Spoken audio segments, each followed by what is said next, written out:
Bismillahirrahmanirrahim. Assalamualaikum warahmatullahi wabarakatuh. Alhamdulillahirabbil alamin wa bihi nasta'inu ala umurid dunya waddin. Wassalatu wassalamu ala asyrofil anbiya'i wal mursalin wa ala alihi washabihi ajmain amma ba'du.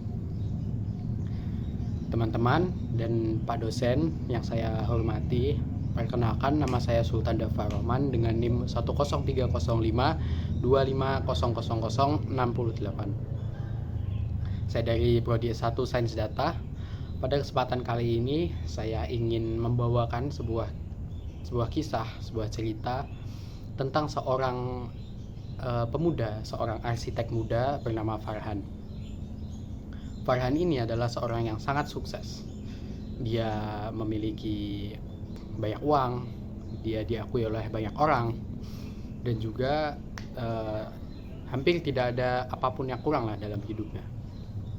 Namun, di balik semua itu, dia memiliki sebuah kekosongan dalam hatinya.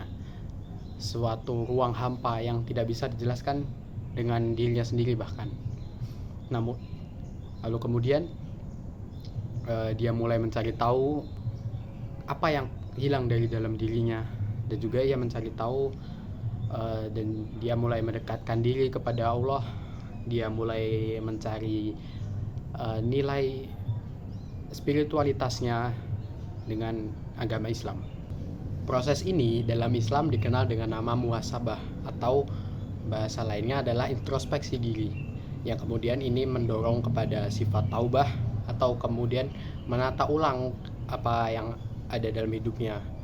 Dalam kasus si Farhan, ia mulai kembali rajin sholat 5 waktu, dan juga ia mulai berbagi kepada orang lain. Namun di sisi lain, seiring dengan perubahan sifatnya ini, dia kemudian memiliki beberapa masalah yang kemudian datang menghampirinya.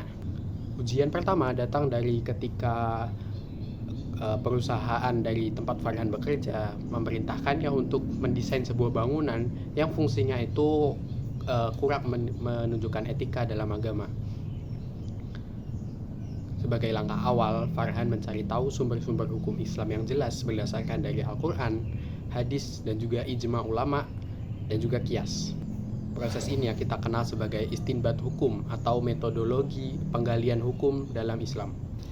Allah Subhanahu wa Ta'ala berfirman dalam Quran surat Al-Maidah ayat 2 yang berbunyi, "Wa ta'awanu 'alal birri wat taqwa wa la ta'awanu 'alal ismi wal udwan," yang artinya, dan tolong menolonglah kamu dalam kebaikan dan ketakwaan, dan jangan tolong menolonglah kamu dalam perbuatan dosa dan pelanggaran. Ayat ini bisa kita interpretasikan sebagai anjuran bahwa kita tidak boleh melakukan perkara atau membantu saling tolong menolong dalam perkara yang dapat membuat permasalahan atau pertengkaran dan juga perpecahan. Maka menurut saya sikap terbaik yang dapat ditunjukkan oleh Farhan adalah ia dapat menolak dengan cara yang baik-baik dan juga berdiskusi kepada atasannya mengenai hal tersebut. Ujian kedua datang dari tim Farhan sendiri. Terjadi ketegangan antara staf Farhan yang berbeda agama tentang bagaimana penjadwalan penggunaan ruang istirahat untuk tempat ibadah. Ini adalah ujian kepemimpinan, bagaimana Farhan mengatasi masalah konflik antara stafnya tersebut. Allah berfirman dalam surat Al-Hujurat ayat 13 yang berbunyi, "Ya ayyuhan nasu inna khalaqnakum min dzakarin wa unsa wa ja'alnakum syu'uban wa qabaila lita'aruf." Yang artinya, kami menciptakan kalian manusia dari laki-laki dan perempuan dan menjadikan kalian berbangsa-bangsa dan bersuku-suku agar kalian saling mengenal. Perbedaan tersebut ada untuk kita saling melengkapi, dan Farhan sebagai pemimpin harus bisa menjadi jembatan untuk perbedaan antara staf yang ia koordinasi atau yang dia pimpin. Dalam Islam, kita mengenal dua konsep persaudaraan yang harus dijaga. Yang pertama adalah ukhuwah Islamiyah, yang artinya adalah persaudaraan antara sesama umat muslim, dan ukhuwah insaniyah, yaitu persaudaraan antar sesama umat manusia. Farhan tidak boleh berpihak kepada salah satunya, dan ia harus menjadi wadah untuk aspirasi dari rekan-rekan kerjanya.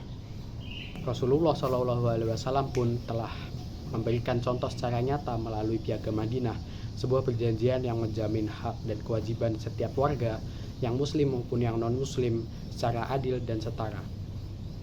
Maka solusi yang sangat nyata dari Farhan yang dapat ia lakukan secara nyata adalah ia dapat membuat jadwal penggunaan uang ibadah secara adil dan transparan, mendengarkan semua aspirasi dari rekan kerjanya, dan juga menggunakan prinsip keadilan secara nyata dan tanpa diskriminasi. Teman-teman, dari kisah Farhan ini kita dapat belajar bahwa keimanan itu bukan hanya sekedar ritual di atas sajadah, namun ia adalah kompas dalam menjalani kehidupan kita, baik di kantor, di kampus, ataupun di tengah masyarakat. Islam hadir bukan hanya untuk mempersulit, melakukan untuk mempermudah setiap interaksi sosial yang kita jalani setiap hari berdasarkan hukum yang lengkap dan relevan di setiap zamannya. Semoga kita semua dapat menjadi seperti pribadi yang lebih baik dan belajar menjadi lebih baik secara konsisten, menjadi rahmatan lil alamin. Demikian pemaparan yang dapat saya sampaikan. Terima kasih. Wassalamualaikum warahmatullahi wabarakatuh.